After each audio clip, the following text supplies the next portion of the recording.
Maple Ridge was the kind of town people moved to when they wanted stability.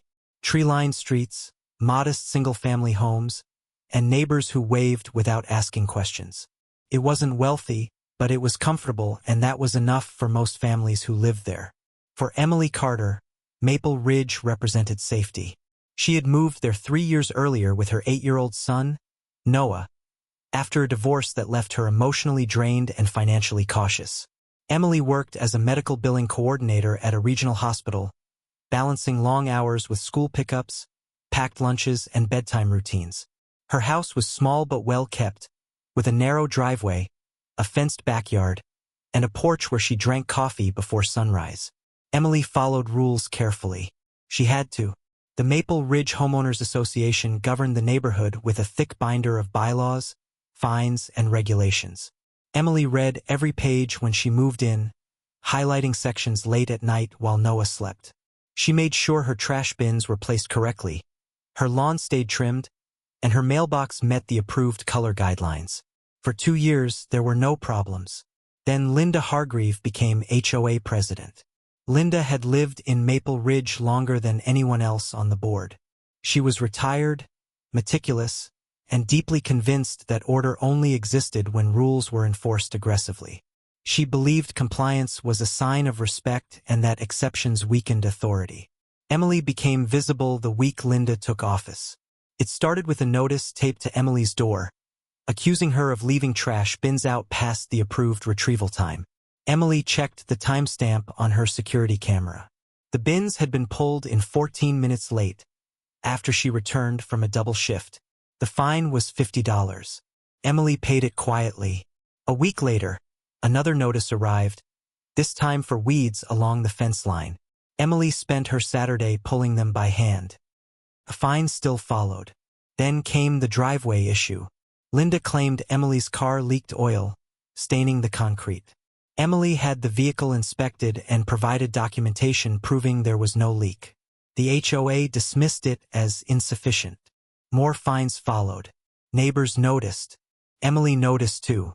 She tried attending HOA meetings, sitting in the back with a notebook, waiting for her turn to speak. Linda rarely acknowledged her. When she did, it was brief and dismissive. "Rules are rules," Linda said repeatedly. The fines accumulated faster than Emily could absorb them. Each notice arrived with language that felt colder, sharper, and more personal. Threats of liens were mentioned casually, like reminders. Emily began losing sleep. She worried about Noah hearing the stress in her voice. She worried about what would happen if she missed a payment. She worried that pushing back would make things worse. Linda seemed to sense that fear. One afternoon, Emily returned home to find a violation sticker on her front window. The HOA claimed Noah's bicycle had been left visible on the porch, violating aesthetic guidelines. Emily stood there, staring at the paper, her hands shaking.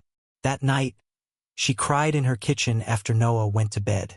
What Linda didn't realize was that Maple Ridge noticed everything. Neighbors saw Emily rushing to work, waving apologetically as she pulled in late. They saw Noah helping his mother bring groceries inside. They saw the notices piling up. One neighbor, Robert Klein, had lived across the street for 20 years. He had never had a single HOA violation. When he received a notice accusing him of parking too close to the curb on trash day, he realized something had changed. Another neighbor, Angela Perez, received a fine for leaving holiday decorations up one day too long. She paid it, but she talked about it. Conversations began happening quietly.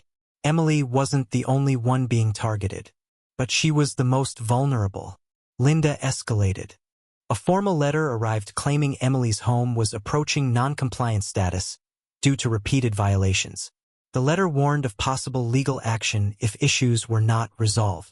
Emily brought the letter to work, reading it during lunch, her hands trembling. She didn't know who to ask for help. Then Noah came home from school crying. A classmate had asked him why his family was in trouble with the neighborhood. Word had spread. Emily held her son tightly and promised everything would be okay, even though she wasn't sure it would be. That night, she posted a short message on the community bulletin board online. She didn't accuse. She didn't rant. She simply asked if anyone else was experiencing excessive fines and enforcement. The responses came faster than she expected. Dozens of neighbors replied. Stories poured in. Photos were shared. Notices were compared. Pattern emerged. Linda had been selectively enforcing rules, targeting homeowners she believed wouldn't fight back. And Maple Ridge didn't like bullies. The morning after Emily posted her message, Maple Ridge felt different. Neighbors who had barely spoken before exchanged looks of understanding. People who had quietly paid fines began reviewing their records. Screenshots were saved. Emails were archived. Robert Klein printed every HOA notice he had received in the last 6 months. Angela Perez created a shared document listing violations issued since Linda took office. Others contributed timestamps, photos, and camera footage. Emily watched the thread grow, stunned. She hadn't intended to start a movement. She had just been overwhelmed. Linda noticed the shift immediately. An emergency HOA meeting was scheduled within 48 hours. The agenda listed community concerns and clarifications, but the tone of the announcement was defensive. Emily debated whether to attend. Her neighbors decided for her. On the night of the meeting, the community center filled beyond capacity. Residents stood along the walls, arms crossed, expressions firm. Emily sat near the front, surrounded by people who nodded encouragingly. Linda opened the meeting with a prepared statement about maintaining standards. She was interrupted almost immediately. Robert stood up first. He spoke calmly, presenting documented inconsistencies in enforcement. Angela followed, showing emails that contradicted official notices. Others added examples one after another. The room shifted. Linda's voice rose. She accused residents of misunderstanding rules, of resisting accountability. Then Emily stood. She didn't raise her voice. She spoke about Noah, about working late shifts, about trying to follow every rule, about being afraid to speak up. The room fell silent. Linda dismissed it as emotional distraction. That was the moment Maple Ridge turned fully against her. A retired attorney named James Holloway stood next. He explained clearly and professionally how selective enforcement violated HOA governance laws. He cited statutes. He explained liability. Linda tried to interrupt. The board members beside her stopped, making eye contact. A motion was called to initiate a formal audit of HOA enforcement practices. Passed unanimously. Linda objected loudly. The vote didn't care.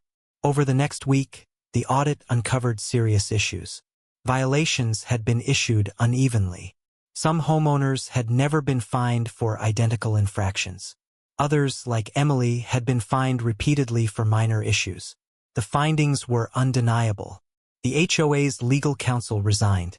A special town meeting was called. Linda was placed on administrative suspension pending investigation. Emily received a letter. All fines against her were rescinded. Fees refunded. A written apology included. Noah saw his mother smile again. The final meeting was held on a Saturday morning. The room was full again, but the tension was different. Linda sat alone at the front. The audit results were read aloud. A vote was held to remove her permanently from the HOA board. Passed unanimously. New bylaws were proposed, emphasizing transparency, consistency, and community oversight. Emily was asked to join a homeowner advisory committee. She hesitated. Then she accepted. Maple Ridge didn't just correct a problem. It changed. Neighbors checked on each other more. HOA meetings became collaborative instead of confrontational. The rules didn't disappear, but fear did. Emily planted flowers that spring without worrying about violations. Noah rode his bike freely. The porch became a place of peace again. The lesson spread quietly beyond Maple Ridge. Power doesn't come from rules alone.